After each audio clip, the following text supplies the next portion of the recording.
राइमा मासूम सा चेहरा बनाकर बोली, सॉरी। वो मैंने तुम्हें इतने दिनों बाद देखा तो काफ़ी ज़्यादा एक्साइटेड हो गई थी और खुद को मैं तुम्हें गले लगने से रोक नहीं पाई। स्वयं राइमा की बात सुनकर उसी तरह गुस्से में बोला, तुम अच्छी तरह से जानती हो राइमा, मुझे ये सब बिल्कुल पसंद नहीं है। हम दोनों दोस्त हैं और मैंने हमेशा कहा है कि हम दोस्त की तरह रहेंगे। ये सब मुझे नहीं पसंद है, तो फिर तुम ऐसा क्यों कर रही हो? राइमा स्वयं की तरफ देखकर बोली, सॉरी स्वयं, मैंने तुम्हारा दिल दुखा दिया। मुझे ऐसा नहीं करना चाहिए था। आई एम सॉरी, मैं जा रही हूँ, तुम रिलैक्स करो। इतना कहते हुए जाने के लिए मुड़ी, तभी स्वयं की आवाज़ उसके कानों में गई, वेट राइमा। स्वयं को एहसास हो गया कि शायद उसने कुछ ज़्यादा ही राइमा को बोल दिया। वहीं राइमा जो जा रही थी वो स्वयं की बात सुनकर रुक गई, तो पीछे मुड़ी उसकी आंखों से आंसू गिर जाते हैं। ये देख स्वयं चेयर पर से उठा और उसके पास जाकर बोला, राइमा, पहले रोना बंद करो। तुम जानती हो ना, तुम रोती हो तो मुझे अच्छा नहीं लगता है, और वैसे भी दोस्तों के बीच रोना धोना नहीं होना चाहिए। सो प्लीज़ ये सब मत किया करो। और तुम्हें ये भी अच्छी तरह से पता है कि मैं कभी किसी लड़की को अपने करीब नहीं आने देता। राइमा बोली, हाँ मुझे पता है, यहाँ तक कि तुम्हारे फ्रेंड सर्कल में भी कोई गर्ल्स तुम्हारी फ्रेंड नहीं थी, सिर्फ एक मैं ही थी जो तुम्हारी फ्रेंड थी। स्वयं उसकी बात सुनकर बोला, हाँ ऑफ कोर्स, क्योंकि मैं तुम पर बिलीव करता था, तो तुम भी वैसी रहो जैसे पहले थी। ये सुन राइमा मुस्कुराई और फिर अपने आंखों से बह रहे आंसुओं को साफ करते हुए बोली, ठीक है स्वयं, सॉरी। ये क्या है ना, मैंने इतने सालों बाद तुम्हें देखा तो बस एक्साइटमेंट में गले लगाने आ गई। स्वयं कुछ नहीं बोला और फिर वापस से जाकर अपनी चेयर पर बैठ गया और राइमा को सामने रख चेयर पर बैठने के लिए इशारा किया। फिर वो कॉल करके राघव को केबिन में बुलाया। राघव केबिन में आया तो स्वयं उसकी तरफ घूर कर देखते हुए बोला, तू बता नहीं सकता था कि कौन आया है? राघव ये सुनकर मुस्कुराया और बोला, मैं क्या करता, किसी ने मुझे मना कर दिया था कि मत बताना।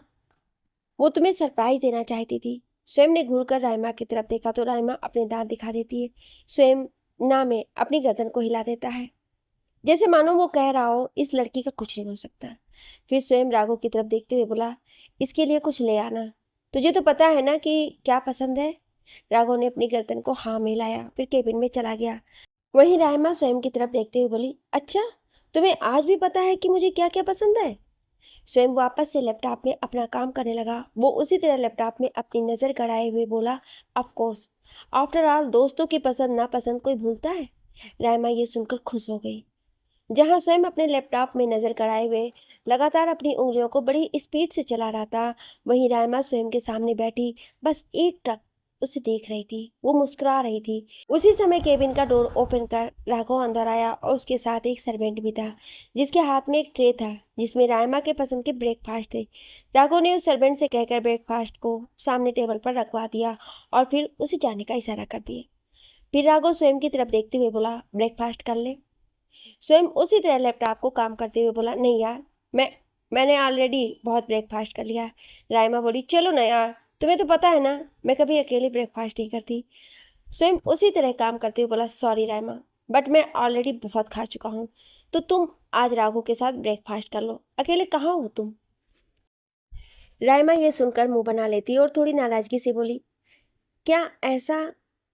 स्वयं तू मेरे साथ नहीं ब्रेकफास्ट करेगा? आ जाना, हम तीनों बैठकर पहले की तरह ब्रेकफास्ट करते हैं। स्वयं उसे मना करने लगा, तभी राघव बोला, जाने दे रायमा, अब वैसे भी वो शादीशुदा है, ऑलरेडी इसकी शादी हो चुकी है, तो जरूर अपने ससुराल में खा कर आया होगा। लगता है सासू माँ ने भर भर के अपने दामाद को खिलाया है, इसलिए तो दामाद कुछ और नहीं खाना चाहता। रायमा जब ये सुनती है कि स्वयं मैरिड है तो वो आंखें बड़ी किए राघव की तरफ देखते हुए बोली, क्या स्वयं मैरिड है? स्वयं तुमने शादी कर लिया, मुझे बताया भी नहीं। दिस इज़ नॉट फेयर यार, कम से कम कॉल तो कर सकते थे, मैं भी आ जाती तेरी शादी में। स्वयं लैपटॉप से नज़र हटाकर राइमा की तरफ देखा और फिर हल्की सी स्माइल के साथ बोला, ये सब बहुत जल्दबाजी में हुआ और थोड़ा कॉम्प्लिकेटेड था, इसलिए मैं तुम्हें क्या ही बताता। राइमा को कुछ समझ नहीं आया, वो कन्फ्यूज भरी नज़रों से स्वयं की तरफ देखने लगी। तो राघव हंसते हुए बोला, रुक मैं बताता हूँ। पहले इसकी लव स्टोरी काफ़ी कॉम्प्लिकेटेड थी और फिर शादी भी इसकी कॉम्प्लिकेटेड हुई। इतना कहते हुए राघव राइमा को सारी बातें बताने लगा कि कैसे स्वयं को शहनाज से प्यार हुआ था और फिर कब कैसे इन दोनों की शादी हुई। राइमा तो राघव की बातें सुन आंखें बड़ी किए और मुंह खोले स्वयं को देख रही थी। वहीं स्वयं के होठों पर हल्की सी स्माइल थी और लैपटॉप पर काम करते हुए भी वो भी मुस्कुरा रहा था, जैसे मानो अभी वो किसी के बारे में सोच रहा हो। अभी स्वयं किसी और के बारे में नहीं, अपने महबूबा शहनाज के बारे में सोच रहा था। शहनाज के बारे में सोचते हुए उसकी उंगलियां जो लैपटॉप की कीबोर्ड पर चल रही थी एकदम से रुक गई। राघव की कही एक बातें वो सुन रहा था और उसकी बातों को सुनकर सब कुछ उसके आंखों के सामने आ रहे थे, जो कि स्वयं के अंदर की खुशी को साफ जाहिर कर रहे थे। स्वयं को तो अभी भी यकीन नहीं हो रहा था कि शहनाज से उसकी शादी हो गई है, क्योंकि जिसका उसने सपना देखा था, जिसको वो सालों से प्यार करता था, आखिरकार वो लड़की अब उसकी हो ही गई थी। इसलिए वो बहुत खुश था। वहीं दूसरी तरफ रणबीर का असिस्टेंट क्लब में जाकर सब कुछ पता करके ऑफिस आ गया था, जहां रणबीर पहले से उसका वेट कर रहा था। रणबीर अपने केबिन में आंखों को बंद किए सर को पीछे की तरफ सीट पर टिकाए बैठा था। उसकी आंखों के सामने बार बार राही का चेहरा ही आ रहा था और रणबीर अब उसके लिए जैसे मानो पागल सा हो गया था। उसी समय उसके केबिन पर नॉक की आवाज़ आई तो रणबीर तुरंत बोला कमिंग। कमिंग की आवाज़ सुन उसका असिस्टेंट केबिन में आया। रणबीर ने अपने असिस्टेंट को देख तुरंत पूछा, बताओ क्या खबर मिली है, कहाँ रहती है वो, क्या नाम है उसका, करती क्या है वो, और उसका घर कहाँ है, उसकी फैमिली मेंबर कौन कौन है। इतने सारे सवाल सुन उसका असिस्टेंट चौंक गया। वो अपनी आंखें बड़ी किए उसकी तरफ देखने लगा। उसे तो यकीन ही नहीं हो रहा था कि उसका बॉस उस लड़की के लिए इतना ज़्यादा एक्साइटेड है। वो भी सोच ही रहा था कि रणबीर की आवाज़ एक बार फिर से उसके कानों में गई, मैंने तुमसे कुछ पूछा है, कहाँ रहती है वो लड़की, बताओ मुझे, क्या नाम है उसका। रणबीर के ऐसे गुस्से से पूछने पर सामने खड़ा उसका असिस्टेंट एक पल के लिए डर गया, पर फिर वो हिम्मत करके बोला, सर जब मैं कल क्लब में पहुंचा तो पहले मैंने उस दिन का सीसीटीवी फुटेज निकालने के लिए कहा। इतना कहते वो रणबीर को सब कुछ बताने लगा। फ्लैशबैक। असिस्टेंट क्लब पहुंचते ही सबसे पहले क्लब के मैनेजर से मिला। क्लब का मैनेजर असिस्टेंट की तरफ देखते हुए बोला, जी सर कहिए, मैं क्या हेल्प कर सकता हूँ आपकी। असिस्टेंट तुरंत बोला, मुझे 4 दिन पहले की सीसीटीवी फुटेज देखनी है। असिस्टेंट के ऐसे बोलने पर वो मैनेजर बोला, सॉरी सर, पर मैं आपको इस तरह से सीसीटीवी फुटेज नहीं दिखा सकता, क्योंकि ये सबके लिए अलाउ नहीं होता है। असिस्टेंट तुरंत बोला, मुझे जाननी है, क्योंकि उस रात मेरे सर के केबिन में एक लड़की वाइन सर्व करने के लिए गई थी, तो मुझे बस उस लड़की के बारे में जानना है, मुझे देखना है कि वो लड़की कौन है। वो मैनेजर तुरंत बोला, सॉरी सर, वैसे तो हमारे यहाँ ऐसी सर्विसेज बहुत सी लड़कियाँ देती हैं, फिर हम कैसे बता सकते हैं कि कौन है वो लड़की। असिस्टेंट अब झल्ला कर बोला, इसलिए तो बोल रहा हूँ कि उस दिन का मुझे सीसीटीवी फुटेज तो दिखा दो। मैं पहले अपने बॉस के केबिन का सीसीटीवी फुटेज देख लूँगा, फिर उसमें उस लड़की की भी फोटो आ जाएगी, तो तुम बता सकते हो कि आखिर वो लड़की कौन है।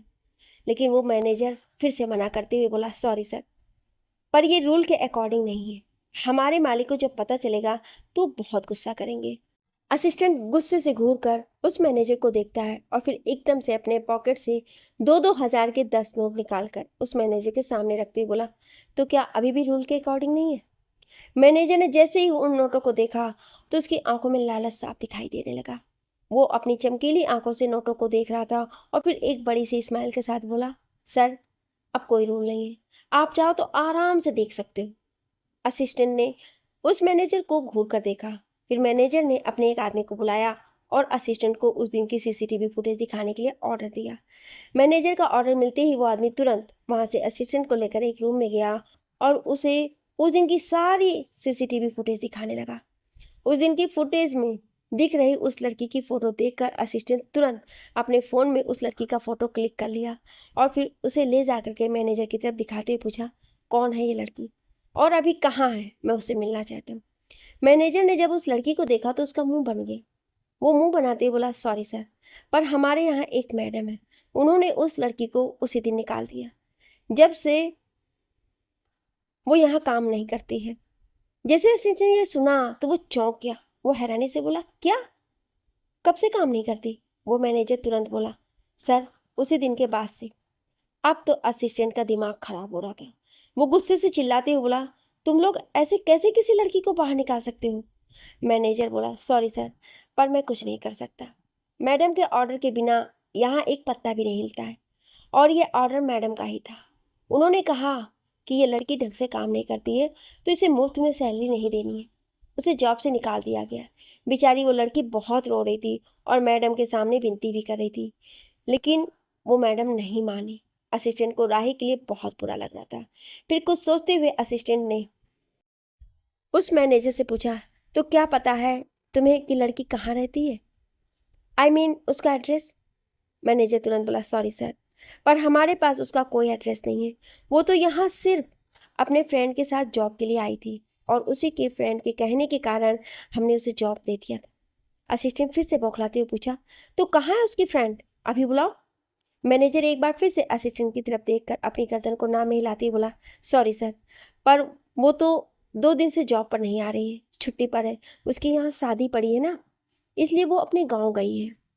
असिस्टेंट का तो दिमाग पूरी तरह से खराब हो चुका था। उसने घूर कर उस मैनेजर के हाथों में पकड़े 2,000 के नोटों की तरफ देखा और अपने मन ही मन बोला, मेरे पैसे भी वेस्ट हो गए और एक काम भी नहीं हुआ।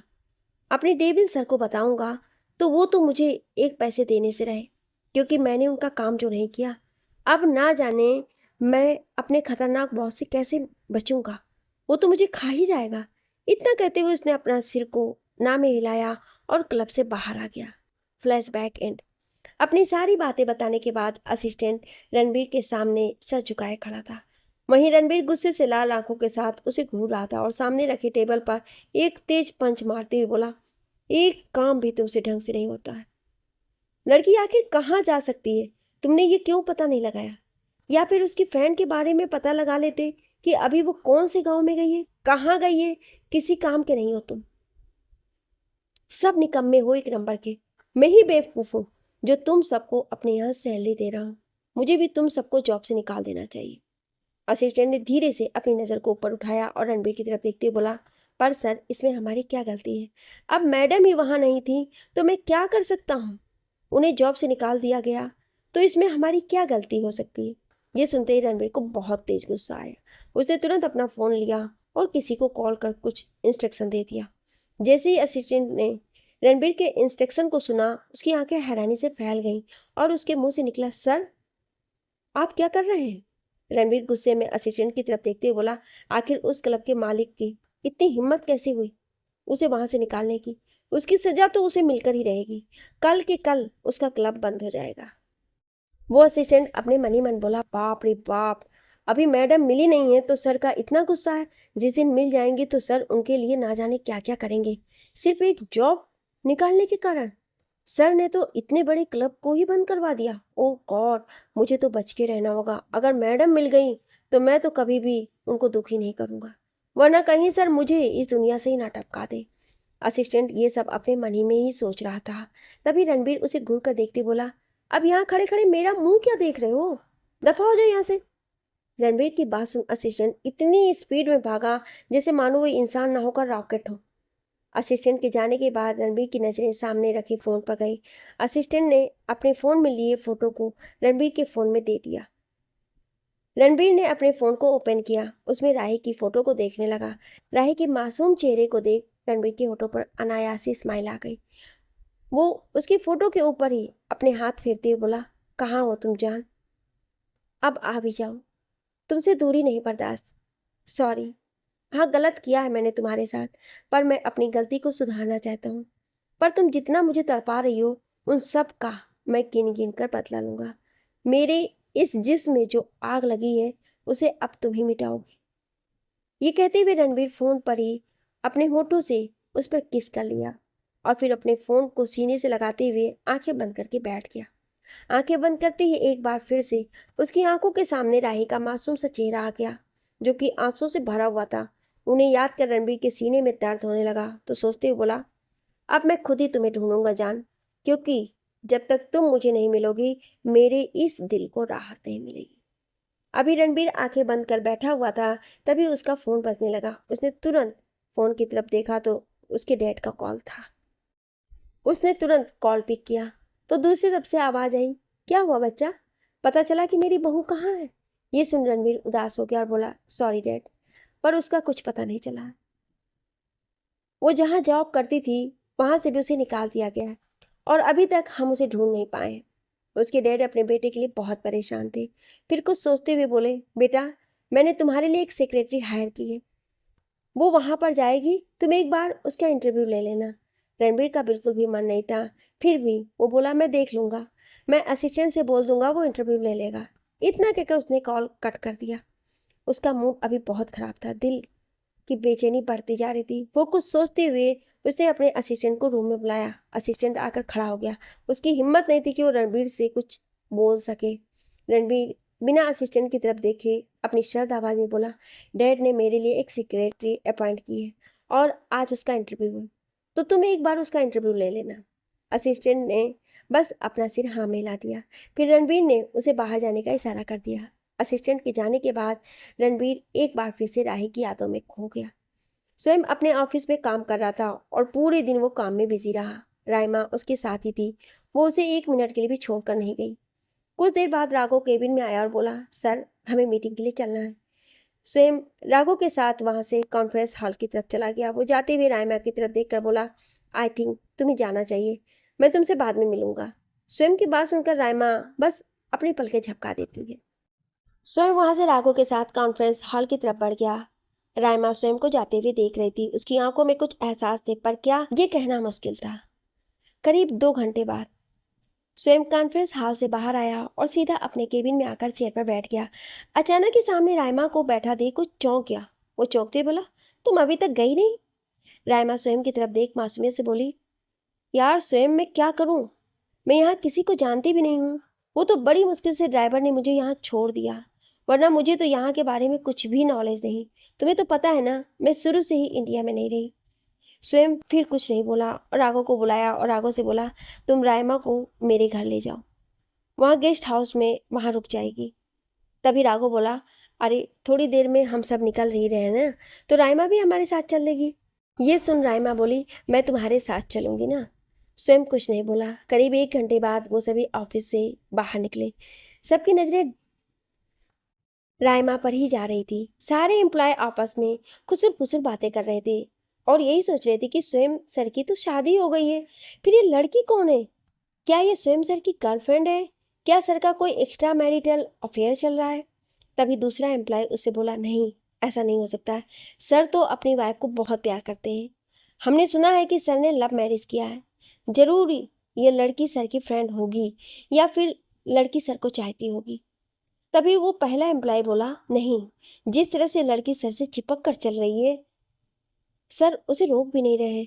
इससे तो यही लग रहा है कि सर और इस लड़की के बीच में कुछ तो चल रहा है।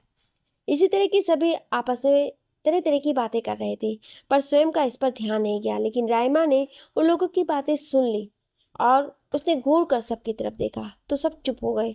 फिर सभी वहां से बाहर आ गए।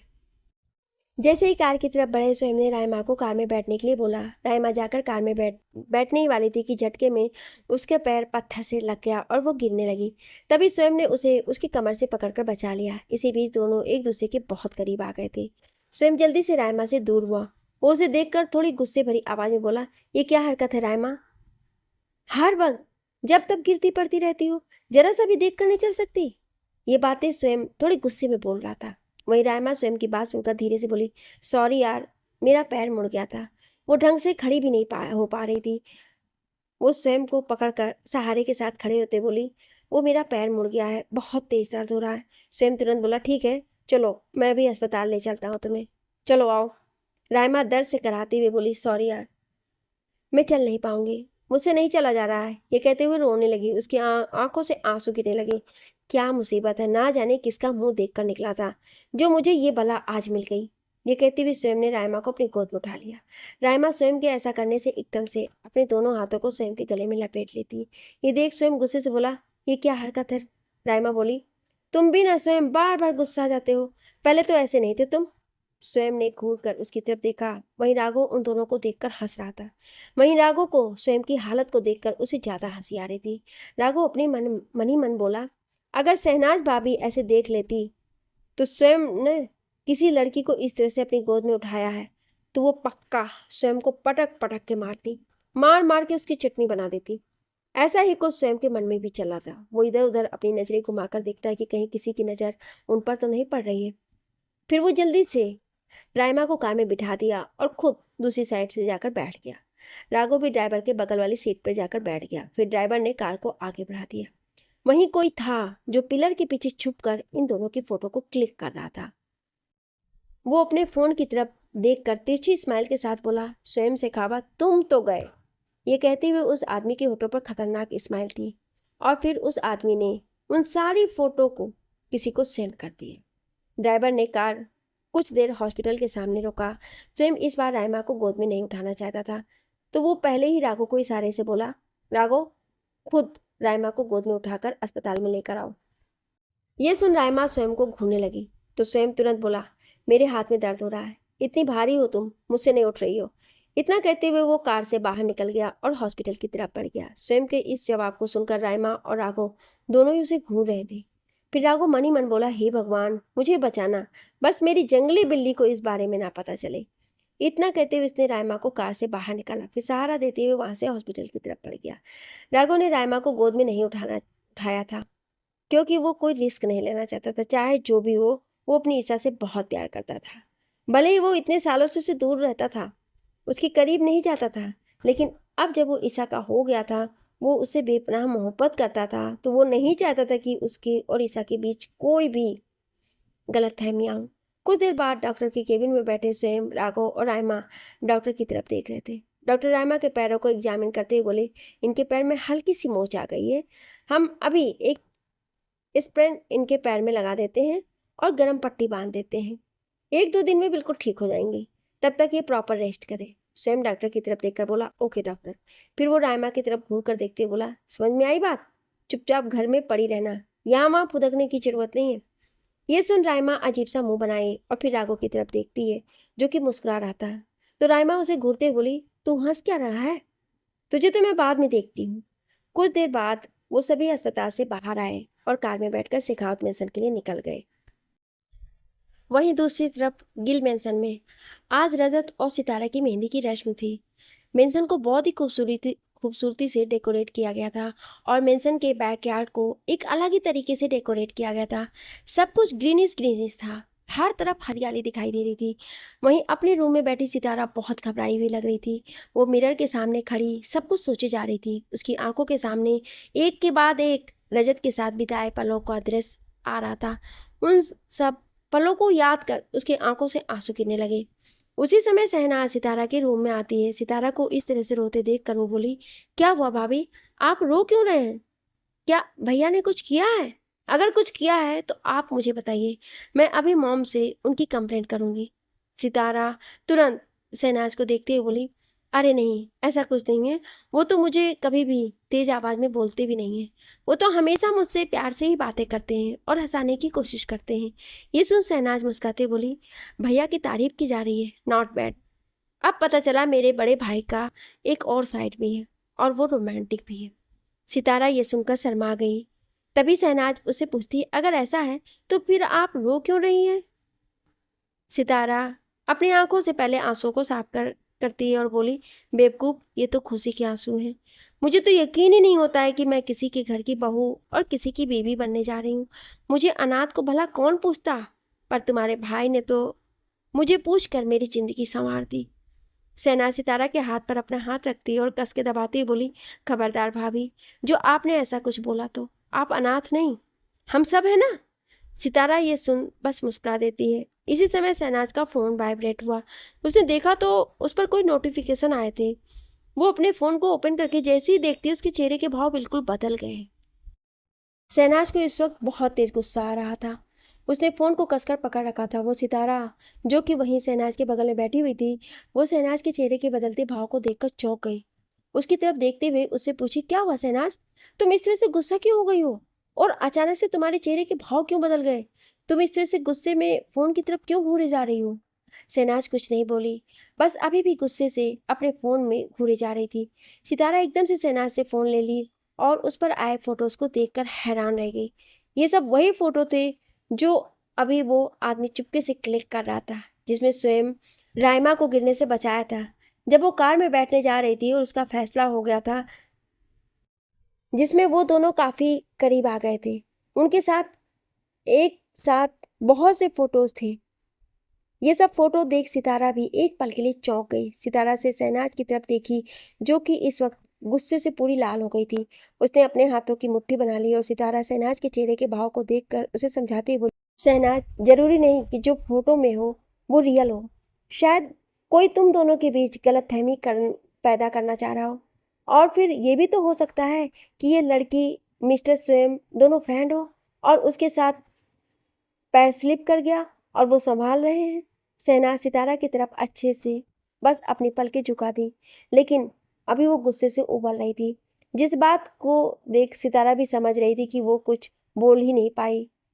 मैं समझ गई थी कि अगर वो कुछ बोलेगी तो शायद शहनाज और भी ज़्यादा गुस्सा हो जाए।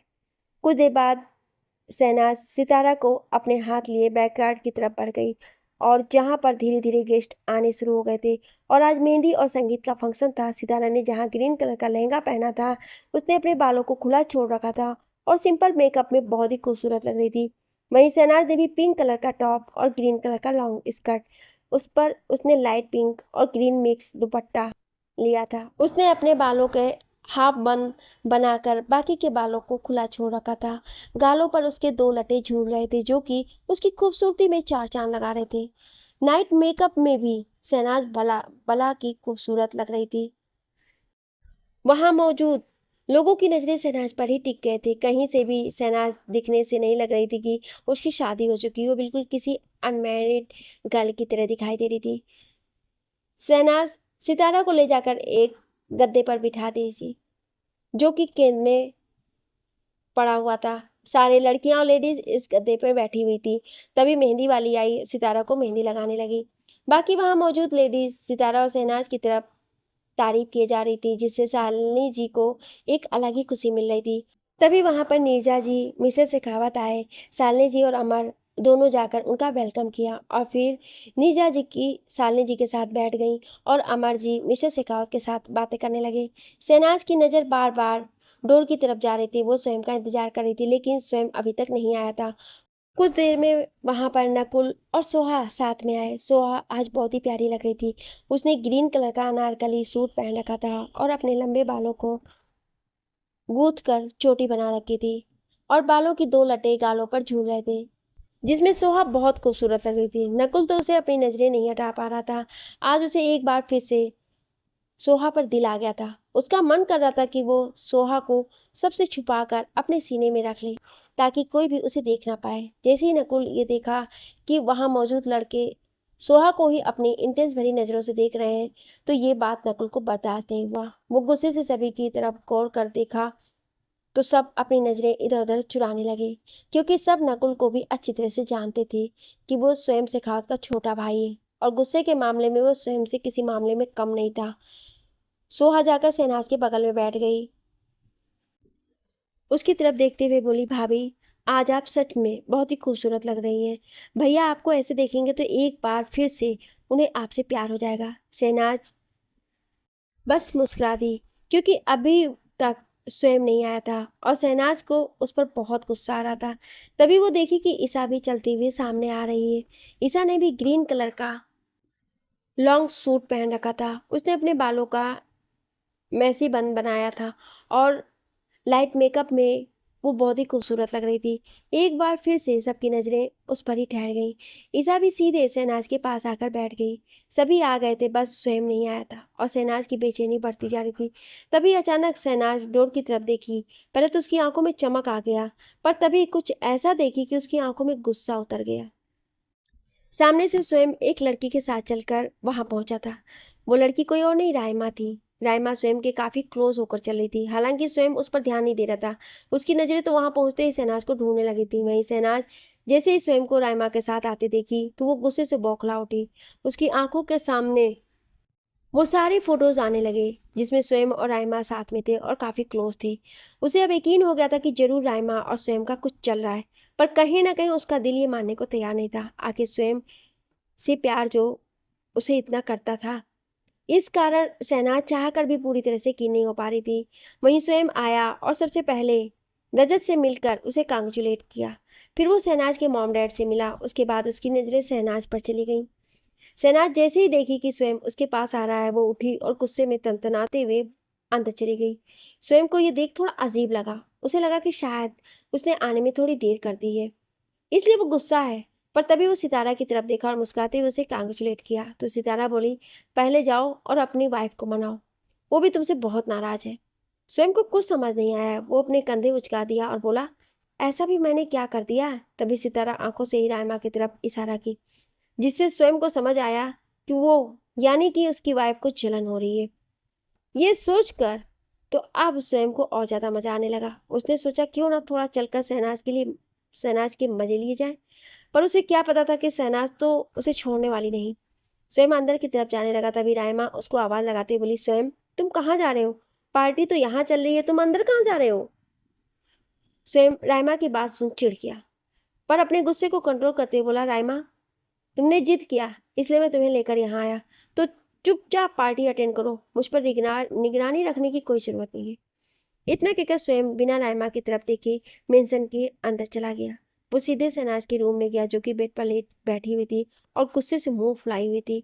स्वयं कुछ सेकंड तक रूम के डोर के पास खड़े होकर शहनाज को देखता रहा। शहनाज गुस्से में पिलो को अपने हाथ में लिए उस पर पंच मार रही थी, जैसे मानो वो उस पर गुस्सा निकाल रही हो।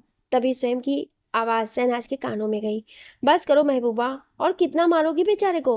उस बेजान में तो जान भी नहीं है अपने दुख को तुमसे बता सके। शहनाज स्वयं की बात सुन उसकी तरफ अपनी नजरें उठाकर देखी तो स्वयं घबरा गया, क्योंकि शहनाज की आंखें लाल थी और उसकी आंखों के कोने से आंसू गिर रहे थे। ये देखकर स्वयं घबराती हुई जल्दी से उसके पास गया और बोला, क्या हुआ महबूबा? तुम्हें किसी ने कुछ किया? किसी ने तुमसे कुछ बोला? बताओ मुझे, किसने ये गुस्ताखी की है? किसने मेरी महबूबा की आंखों में आंसू लाए? शहनाज उसकी तरफ गुस्से से देखी और बोली, वो सब सिर्फ आप हैं और कोई नहीं, समझे? तो अपना ये ड्रामा बंद करिए। इतना कह शहनाज स्वयं को खुद से दूर कर दूसरी तरफ जाकर खड़ी हो गई। स्वयं को कुछ गड़बड़ लगा, क्योंकि शहनाज जलन में इतना गुस्सा नहीं होती है। उसे मामला कुछ गड़बड़ लगा। वो तुरंत शहनाज के पास गया और पीछे से उसे अपनी बाहों में भरते बोला, बताओ ना महबूबा, क्या हुआ है? तुम इतना गुस्सा क्यों हो? मैं तुम्हें ऐसे गुस्से में नहीं देख पा रहा। तभी शहनाज की आंखों से आंसू की बूंद स्वयं के हाथ पर जा गिरी, जिससे स्वयं ने जल्दी से शहनाज को अपनी तरफ खींचा और बोला, बताओ महबूबा, मैं तुम्हारी आंखों में आंसू नहीं बर्दाश्त कर सकता। ये बात तुम बहुत अच्छी तरह से जानती हो, तो बता दो अब। शहनाज को गुस्सा आया और स्वयं को दूर धकेल कर बेड के पास जाकर अपना फ़ोन उठाया और उसमें से वो सारी फोटोज़ ओपन करके स्वयं को दिखाने लगी। स्वयं जैसे जैसे उन फोटोज़ को देख रहा था, उसके चेहरे के भाव बदलते जा रहे थे। उसकी आंखों में गुस्सा उतरते जा रहा था। उसने अपने हाथों की मुट्ठी बना ली। स्वयं को इतने गुस्से में देख एक पल के लिए शहनाज डर गई। अब उसे लगने लगा कि कहीं उसने स्वयं को गलत तो नहीं समझ लिया। हाँ, उसने स्वयं को गलत ही समझ लिया था। वो जल्दी से स्वयं के पास गई, उसका हाथ पकड़कर बोली, हबी शांत हो जाइए। स्वयं ने गुस्से में शहनाज के हाथ को झटका और बोला, तुम्हें मुझ पर यकीन नहीं था, राइट? तुमने इन फोटोज पर यकीन कर लिया। सही कहा है ना मैंने महबूबा? क्या तुम्हें मेरे प्यार पर जरा सा भी यकीन नहीं है? ऐसे तो कल को कोई भी कुछ भी तुम्हारे सामने ले आएगा और तुम उस पर यकीन कर लोगी। शहनाज स्वयं को समझाती बोली, ऐसा कुछ नहीं है। मेरी जगह आप खुद को रख कर देखिए। अगर आपके पास मेरी कोई ऐसी तस्वीर जाती तो आपको कैसा लगता? ऐसा नहीं है कि मुझे आप पर यकीन नहीं है, मैं बस नाराज थी। आपने मुझे इस लड़की के बारे में क्यों नहीं बताया, और उल्टा आप मुझ पर ही गुस्सा कर रहे हैं। ये कहते हुए शहनाज रोने लगी। स्वयं तुरंत शहनाज के छोटे से चेहरे को अपने हाथों में भरकर और प्यार से उसके फॉरहेड पर किस करते हुए बोला, I am sorry, I am sorry महबूबा। गलती किसी और की थी, लेकिन दुख तुम्हें मिला। दोबारा ऐसा नहीं होगा। मुझ पर, मेरी लाइफ पर, मेरी मोहब्बत पर सिर्फ और सिर्फ तुम्हारा अधिकार है। तुम तो अच्छी तरह से जानती हो ना मैंने तुम्हारे लिए क्या क्या नहीं किया। यहाँ तक कि मैंने तो दोबारा जन्म लिया है तुम्हारे लिए। स्वयं की बात सुन शहनाज आंखें बड़ी किए स्वयं की तरफ देखने लगी। उसका तो मुंह खुलाकर खुला रह गया था। स्वयं शहनाज को इस तरह से हैरान से देखता हुआ पाकर बोला, क्या हुआ? तुम्हें हैरानी हो रही है? तुम्हें क्या लगता है कि सिर्फ तुम्हारा रिवर्स हुआ है? मेरा भी हुआ है, क्योंकि मैं पिछले जन्म में अपने प्यार को नहीं पाया था और मेरी आत्मा भटक रही थी। अब जाकर मेरी आत्मा को शांति मिली है। जब दोबारा मुझे भगवान ने जन्म दिया था, मैं अपनी मोहब्बत को अपना बना सकूं। फाइनली इस जन्म में मैंने तुम्हें पा लिया महबूबा। शहनाज ने स्वयं की बात सुनी तो एकदम से उसके सीने से लग गई। स्वयं ने भी कसकर उसे अपनी बाहों में जकड़ लिया और बोला, I love you so much महबूबा। हमारे बीच कोई नहीं आ सकता। मैं जन्मों का फासला तय करके तुम्हारे पास आया हूँ। क्या अभी भी तुम्हें मेरे प्यार पर यकीन नहीं? शहनाज अपनी रोती हुई आवाज़ बोली, प्लीज़ प्लीज़ ऐसा मत बोलिए। मुझे आप पर, आपके प्यार पर पूरा यकीन है। इस जैसी अगर 1000 लड़की भी आ जाए तो मैं कभी आप पर शक नहीं कर सकती। ये कहते हुए उसकी पकड़ स्वयं की शर्ट पर कसती जा रही थी। वहीं स्वयं भी शहनाज को कसकर अपनी बाहों में जकड़े हुआ था। थोड़ी देर बाद स्वयं शहनाज से अलग हुआ और उसके चेहरे को अपने हाथों में भरकर तुरंत उसके होठों से अपने होठों को जोड़ दिया और बड़े धीरे धीरे, बड़ी ही सॉफ्टली उसके होठों पर किस करने लगा। शहनाज भी स्वयं के गले में अपने दोनों हाथ डाली और उसकी किस में उसका साथ देने लगी। वहीं रूम के डोर के पीछे छुपी रायमा ये सब कुछ देख रही थी। उसने स्वयं और शहनाज की कई बातें सुन ली थी और जब उन दोनों को इस तरह से एक दूसरे को किस करते हुए देखा तो उसके गुस्से का कोई ठिकाना नहीं था। वो अपने हाथों की मुट्ठी बनाए खड़ी थी और गुस्से में बोली, मैं भी देखती हूँ शहनाज, कब तक तुम स्वयं पर यकीन रखती हो।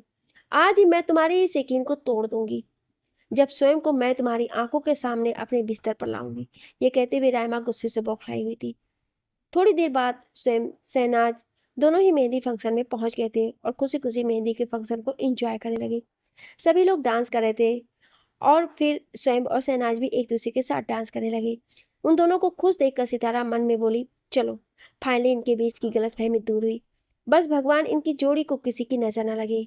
ये बोलती हुई सितारा तिरछी निगाहों से रायमा को देख रही थी, जो कि स्वयं और शहनाज को साथ देखकर जल भून रही थी। कुछ देर बाद जब स्वयं शहनाज दोनों ही डांस खत्म हुआ तो वो दोनों स्टेज पर से नीचे उतर कर आए। तभी एक वेटर उनके पास ड्रिंक लेकर गया और बोला, सर मैम ड्रिंक।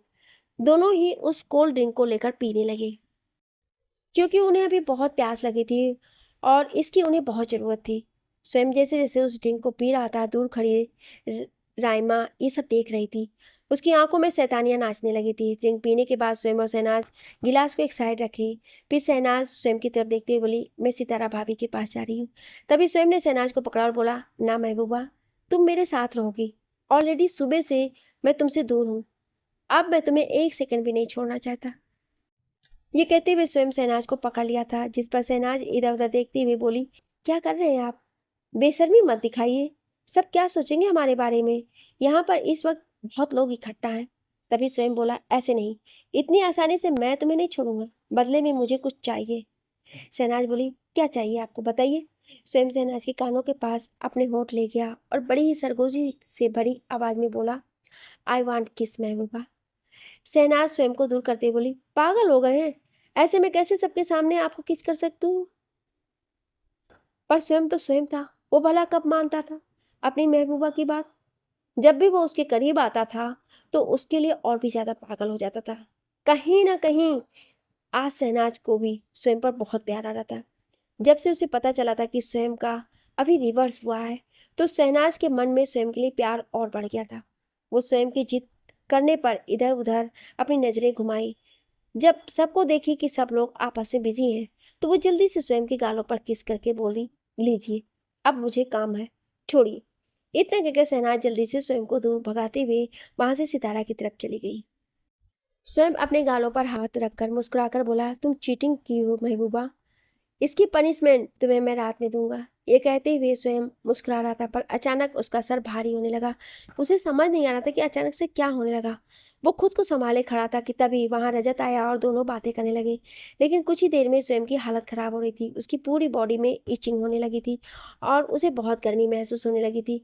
उसने अपनी टाई के नॉट को ढीला कर दिया ताकि उसे कुछ रिलीफ मिले, पर उसे बिल्कुल भी आराम नहीं मिला था। दूर खड़ी रायमा स्वयं की एक एक एक्टिविटी को नोटिस कर रही थी। स्वयं की हालत बिगड़ते देख उसके होठों की स्माइल गहरी होती जा रही थी। कुछ देर में स्वयं रजत से एक्सक्यूज मी बोलकर मेंशन के अंदर चला गया। वो वॉशरूम में जा रहा था कि तभी रायमा उसे पकड़कर खींचते हुए एक रूम के अंदर चली गई। स्वयं खुद को छुड़ा रहा था पर उस पर नशा हावी होने लगा था। वो अपनी नशे में आंख खुली आंखों से देखा तो उसे रायमा की जगह पर शहनाज नजर आने लगी। वो मुस्कुराते हुए बोला, ओ महबूबा, तुम भी मेरे बिना नहीं जी पा रही हो ना, इसलिए तो तुम मुझे रूम में लेकर जा रही हो। रायमा समझ गई कि स्वयं उसके अंदर शहनाज को देख रहा है। पहले तो उसे बहुत गुस्सा आया, पर फिर वो सोची कि इसमें भी उसी का फायदा है। ये सोचकर वो मुस्कुराई और बोली, ऑफ कोर्स हबी। इतना बोल राइमा स्वयं को लेकर रूम के अंदर चली गई और रूम का डोर अंदर से लॉक कर दी। वहीं गार्डन में बैठी शहनाज को अचानक ही कुछ अजीब सा महसूस होने लगा। उसे एक अजीब घबराहट और बेचैनी हो रही थी। उसे समझ नहीं आ रहा था कि ऐसा उसके साथ क्यों हो रहा है। वो इधर उधर नजरें घुमाकर स्वयं को ढूंढने लगी, पर उसे स्वयं कहीं नहीं दिखा। तभी उसके फोन पर एक मैसेज आया। वो जैसे उस मैसेज को पढ़ी तो चौंक गई। ये राइमा का मैसेज था, जिसमें उसने लिखा था, शहनाज तुम्हारा स्वयं आज मेरा हो गया है और अब हम दोनों को कोई भी अलग नहीं कर सकता है। इतना बोलते उसने एक फोटो भी तुरंत भेजी, जिसमें स्वयं और राइमा एक ब्लैंकेट के अंदर साथ में थे और उनके कपड़े इधर उधर बिखरे हुए थे। ये देखते ही शहनाज की आंखें गुस्से से लाल हो गई और उस रूम को देखी तो उसे समझ आ गया कि ये कौन सा रूम है। वो तुरंत गुस्से में दंदनाती हुई अंदर गई। वहीं वहां मौजूद गेस्ट लोगों को भी कुछ आवाज आने लगी। सामने स्क्रीन पर भी एक वीडियो चल रहा था, जिसमें उसी रूम का वीडियो था जहां राइमा स्वयं को लेकर गई थी। सभी लोग उस वीडियो को देखे तो आंखें बड़ी हो गई। शहनाज धड़ाम की आवाज के साथ रूम को खोली। तभी राइमा जल्दी से खड़ी हुई और खुद को ब्लैंकेट से कवर करते हुए बोली, सॉरी सॉरी शहनाज, पर मैं क्या करूं, स्वयं मुझे इतना प्यार करता है कि उसे सब्र ही नहीं हुआ। वो मुझे जबरदस्ती यहाँ लेकर आ गया और फिर हम दोनों के बीच ये सब कुछ। शहनाज एक नज़र स्वयं की तरफ देखी, जो कि बेहोश पड़ा हुआ था। वो आगे बढ़ी और राइमा को खींचकर एक थप्पड़ मारी, चटा। अपनी ये नौटंकी तुम किसी और को दिखाना। मैं तुम जैसी लड़कियों को अच्छी तरह से जानती हूँ। तुमने ये सब कुछ किया है ना, तुमने ही स्वयं को कुछ दिया है, तभी वो अभी तक बेहोश पड़ा है। बताओ क्या दिया है तुमने मेरे हबी को। राइमा एक सेकंड तक मासूम निगाहों से शहनाज की तरफ देखती रही और फिर तेज से हंसते हुए बोली, ओह, तुम्हें सच पता चल चुका है, पर कोई फायदा नहीं, क्योंकि अब तो मैं और स्वयं एक हो चुके हैं। तुम्हारे जानने समझने से कुछ नहीं होता है, क्योंकि अब स्वयं को मेरा होना ही होगा। मैंने इतनी सारी फोटोज अपने फ़ोन में क्लिक कर रखी है कि मैं उस फोटो को चारों तरफ वायरल कर दूंगी, जिसके बाद स्वयं मजबूर हो जाएगा मेरा होने के लिए। शहनाज को इस वक्त राइमा पर बहुत गुस्सा आ रहा था। राइमा बड़े घमंड के साथ मुस्कुरा रही थी। तभी शहनाज गुस्से से बोली, बहुत शौक है ना तुम्हें अपने जिस्म की नुमाइश करने का, तो क्यों ना तुम्हारे जिस्म के साथ कुछ खेल लिया जाए। राइमा गुस्से से बोली, खबरदार जो मुझे छुआ भी तो। आज मैं स्वयं की हो गई हूँ और अब मुझे एक अलग ही सुकून सा महसूस हो रहा है। स्वयं की टच क्या कमाल की थी। तभी एक तेज आवाज राइमा के कानों में गई, मैंने तुम्हें टच कब किया राइमा? जो भी किया तुमने किया मेरे साथ, मैंने तो तुम्हें कभी छुआ तक नहीं। ये सुनते ही राइमा चौंक गई। वो पीछे मुड़कर देखी तो स्वयं उसे ही घूर कर देख रहा था। उसे देख साफ पता चला था कि जैसे उसे बिल्कुल भी नशा नहीं हुआ, वो बिल्कुल होश में था। उसे हैरान देखकर शहनाज बोली, क्या हुआ राइमा, तुम हैरान हो गई? ये सब कुछ हम दोनों की प्लानिंग थी। जब तुमने मुझे सुबह में वो फोटोज भेजे थे ना, तभी हम समझ गए थे कि तुम कुछ करने वाली हो। तो हमने सोचा क्यों ना तुम्हें चांस दे दिया जाए। और तुमने जिस बेटर को ड्रिंक में वो ड्रग्स मिलाने के लिए दिया था, वो बेटर मेरा ही आदमी था। उसने इस तरह से जताया जैसे उसने तुम्हारा काम कर दिया, पर उसने तो उस ड्रिंक में कुछ मिलाया ही नहीं था और स्वयं ने भी नशे में होने की एक्टिंग की, ताकि तुम उस पर पूरी तरह से यकीन करो। और हुआ भी यही। फाइनली आज तुम्हारा सच सबके सामने आ गया राइमा। राइमा कुछ बोलती उससे पहले ही कुछ लोग वहां आए, जो कि उसे मेहंदी फंक्शन में मौजूद थे। राइमा उन लोगों की तरफ देखती हुई बोली, देखिए इस इंसान ने मेरे साथ क्या किया है। इसने मेरे साथ जबरदस्ती की है। तभी वो सभी राइमा को अजीब नजर से देखने लगे। शहनाज हंसती बोली, कोई फायदा नहीं है तुम्हारी इस नौटंकी का। उन लोगों को तुम्हारी सच्चाई पता चल चुकी है। तुम्हें पता है तुम्हारी सच्चाई अभी पूरी दुनिया देख रही है। वो देखो रूम में जो कैमरा लगा हुआ है ना, वो लाइव चल रहा है और सब लोग तुम्हारी हरकतों को देख रहे हैं। जो कुछ भी तुमने रूम में किया ना, वो सब कुछ सब लोगों ने देख लिया। अब तुम खुद को सोचो, तुम कहाँ छुपती फिरोगी। शहनाज, ये सब तुम्हारे कारण हुआ है। मैं तुम्हें छोड़ूंगी नहीं, तुम्हें जान से मार दूंगी। इतना कहते हुए राइमा आगे बढ़ने लगी। शहनाज हंसती बोली, संभाल कर, तुमने कपड़े नहीं पहने हैं राइमा। मुझसे बदला लेने के चक्कर में कहीं तुम अपनी इज्जत दांव पर न लगा दो, वो भी पूरी तरह से। स्वयं जो कि पास में रखे ट्राउजर को पहन चुका था और वो शर्ट की बटन लगाते हुए शहनाज के पास आया और बोला, I love you Mehbooba and thank you so much मुझ पर एक बार फिर से यकीन करने के लिए। शहनाज ने भी बिना किसी पर ध्यान दिए तुरंत स्वयं के होठों पर किस कर दिया और बोली, आई लव यू टू हबी, और मुझे आप पर खुद से ज़्यादा यकीन है। थोड़ी देर में वहाँ पर इंस्पेक्टर के साथ एक लेडी कांस्टेबल आई और राइमा को पकड़कर वहाँ से लेकर चली गई। इंस्पेक्टर ने पहले ही सबको बता दिया था कि राइमा मेंटली पेशेंट है और वो अभी पागल खाने से भाग कर आई है, इसलिए उसे वापस से पागल खाने भेज दिया गया। राइमा सबके सामने चिल्लाती रही लेकिन किसी ने कुछ नहीं सुना। थोड़ी देर में सभी लोग गार्डन में आए और सब लोग मेहंदी फंक्शन एंजॉय करने लगे। कुछ देर में मेहंदी फंक्शन कंप्लीट हुआ और सब अपने अपने घर चले गए। ऐसे ही अगले दिन हल्दी का फंक्शन भी अच्छे से हुआ, उसमें भी शहनाज ने खूब इंजॉय किया। इसके साथ ही साथ उसकी फैमिली मेम्बर ने भी इंजॉय किया था। उसके अगले दिन रजत और सितारा की शादी बड़ी धूमधाम से हुई। उस शादी में बड़े बड़े लोग आए थे और सब लोग बहुत इंजॉय किए। ऐसे ही दिन बीत गया और अब सब लोग खुशी से रहने लगे। नीजा जी को जब नकुल और सोहा के बारे में पता चला तो पहले तो वो नाटक की और सोहा की शादी किसी और से तय करने के बारे में बोली, पर बाद में नकुल ने प्रूव कर दिया कि वो सोहा से प्यार करता है। फिर क्या था, उन दोनों की शादी फिक्स हो जाती है। वहीं स्वयं की बहन ईशा की भी शादी राघव से तय हो चुकी थी, इसलिए उन दोनों की शादी एक साथ फिक्स कर दी। ईशा और नकुल दोनों भाई बहन अपने अपने पार्टनर के साथ बहुत खुश हैं और फाइनली वो दिन भी आता है जब उन दोनों की शादी होना था और उनकी शादी बहुत ही ग्रैंड तरीके से हो जाती है। सभी लोग बहुत खुश थे। वहीं दूसरी तरफ रणवीर को भी अपनी सच्ची मोहब्बत राही मिल चुकी थी। राही के साथ वो खुश रहने लगा था। उसने तो पहले उसके साथ जबरदस्ती करके शादी की, पर बाद में उसने अपने प्यार को कन्फेस कर उसे हमेशा के लिए अपना बना लिया था। अब सभी को उनके उनके पार्टनर मिल गए थे और सभी साथ में बहुत खुश थे। स्वयं और शहनाज को इस जन्म में एक दूसरे का साथ मिल गया था, जिससे दोनों बहुत खुश थे। आज मैं इस कहानी को यहीं विराम देती हूँ। अब तक का ये सफ़र आप सभी के साथ बेहद खास और यादगार रहा। आप सभी पाठकों ने मुझे और मेरी कहानी को जो प्यार, अपनापन और समर्थन दिया, उसके लिए मैं दिल से आभारी हूँ। आपके हर एक कमेंट, हर एक प्रतिक्रिया ने मुझे और बेहतर लिखने की प्रेरणा दी। बस यूं ही अपने प्यार और आशीर्वाद से मेरी आने वाली कहानियों को भी संवारते रहिए। आपका साथ ही मेरी ताकत है। धन्यवाद।